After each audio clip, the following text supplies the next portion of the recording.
Hello!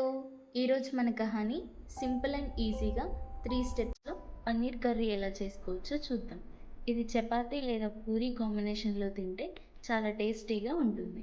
ఇప్పుడు పన్నీర్ కావాల్సిన ingredients ఏంటో చూద్దాం. క్యూబ్స్‌గా కట్ చేసి పెట్టుకున్న పన్నీర్, మీడియం సైజులో తరుక్కున్న onion, tomato, half an hour ముందు నానబెట్టుకున్న కాజు, దాల్చిన చెక్క, లవంగం, అనాస పువ్వు, అనాస ముగ్గ, బిర్యానీ ఆకు, ఇలాచి అన్నీ ఒక్కొక్కటి తీసుకోవాలి అండ్ గసగసాలు. ఇప్పుడు తయారీ విధానం చూద్దాం. ముందుగా స్టవ్ మీద ఒక కడాయి పెట్టి 1-2 స్పూన్స్ ఆయిల్ వేసుకో.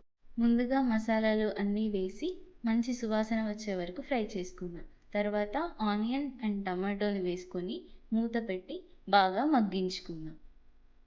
ఇప్పుడు స్టవ్ ఆపేసి దీన్ని ఒక మిక్సీ జార్లోకి ట్రాన్స్ఫర్ చేసుకొని ఇందులోనే నానబెట్టిన కాజు, ఉప్పు, వాటర్ పోసుకొని దీన్ని పూర్తిగా చల్లారనిద్దాం. ఇది చల్లారేలోగా మనం పన్నీర్ని ఫ్రై చేసుకుందాం. ఇందుకు అదే కడాయిలో 1-2 స్పూన్స్ గీ వేసి పన్నీర్ పీసెస్, ఉప్పు, కారం, పసుపు వేసుకొని మెత్తగా అయ్యేలాగా ఫ్రై చేసుకొని పక్కన పెట్టుకుందాం.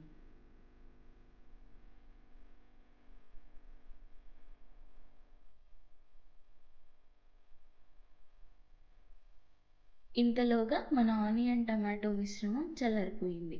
దీన్ని మెత్తగా మిక్సీ పట్టుకుందాం.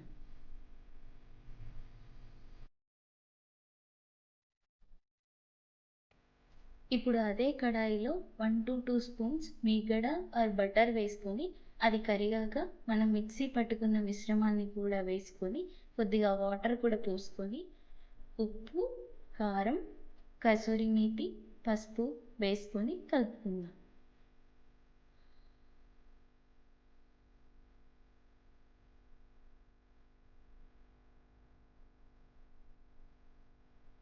తర్వాత గరం మసాలా కూడా వేసుకొని మూత పెట్టి ఒక పొంగు వచ్చేదాకా మగ్గించుకుందాం.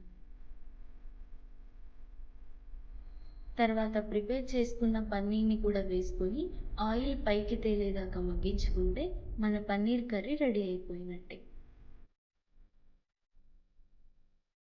ఈ వీడియో కనుక మీకు నచ్చినట్టయితే please like, share and subscribe to our channel lifestyle Kahani.